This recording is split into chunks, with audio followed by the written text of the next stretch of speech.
Não falta, né, doutor? Nunca, Doutor, um dos pontos abordados aí para tentar garantir celeridade é uma reforma no Código de Processo Civil.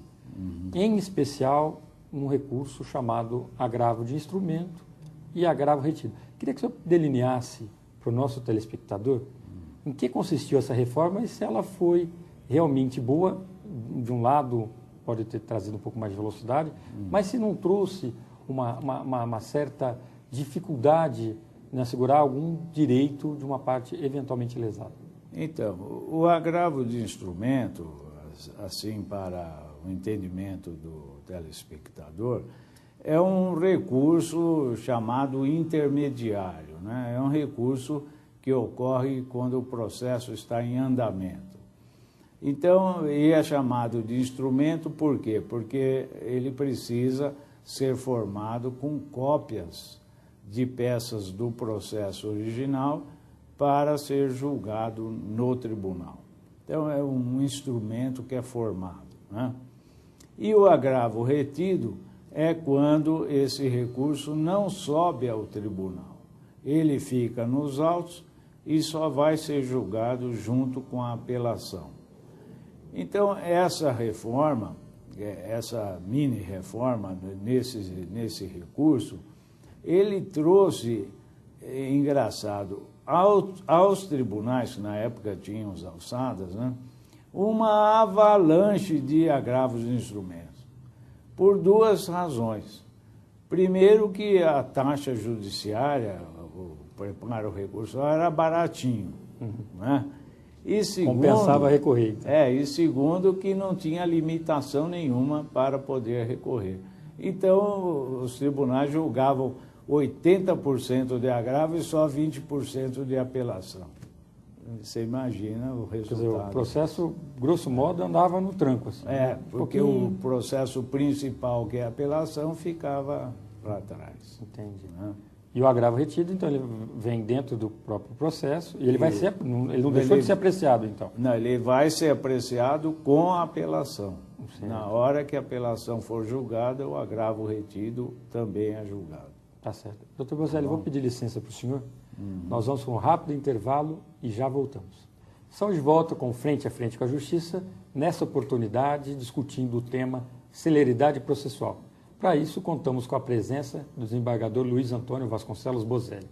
Doutor Bozelli, no bloco anterior abordávamos essa mudança que houve recentemente no Código de Processo Civil, no agravo retido, no processamento do agravo retido e também do agravo de instrumento.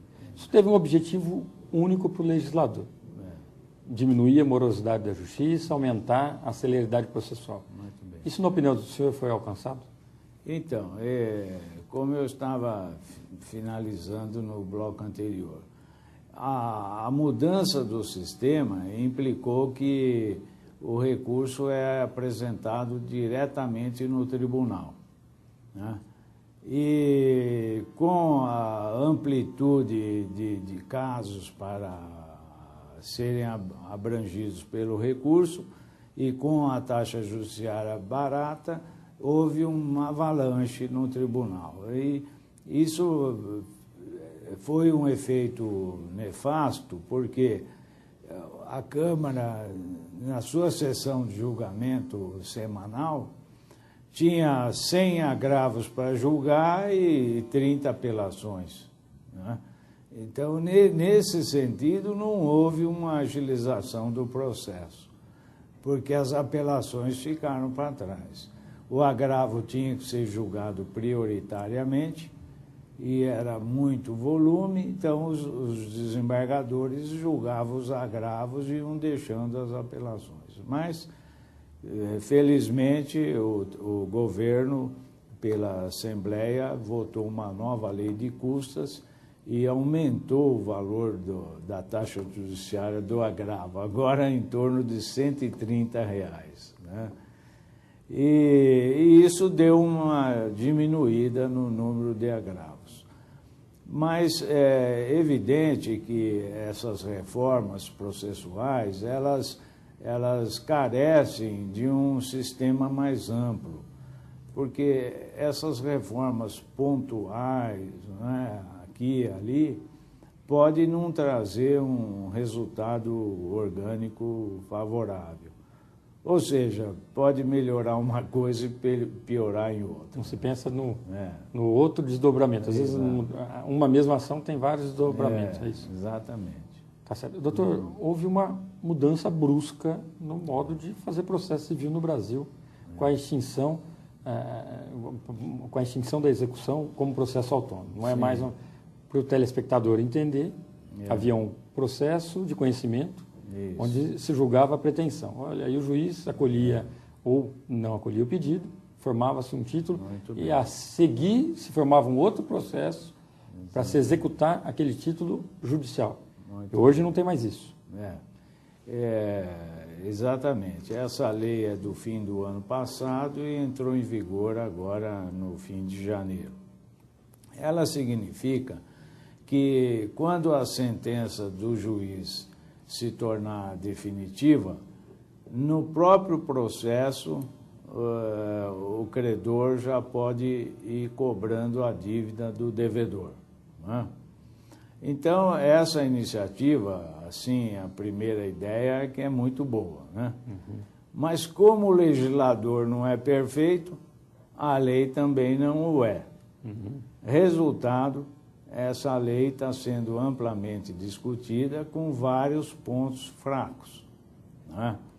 E imagine você o seguinte, que quando se torna a sentença do juiz definitiva, não é? Em direito processual é chamado o trânsito em julgado da sentença.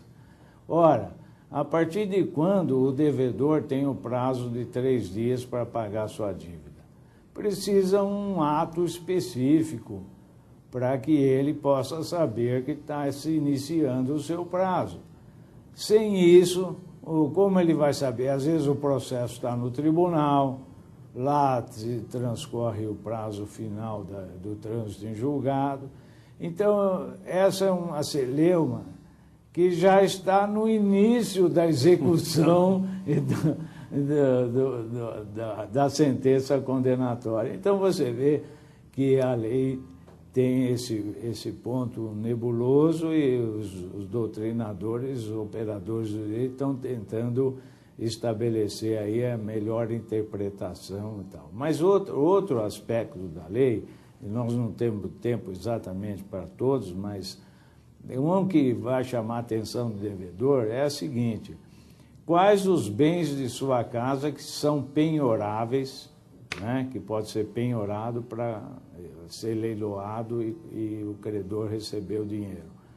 Então, havia uma lei há 10 anos atrás que disciplinava essa questão, dizendo que os bens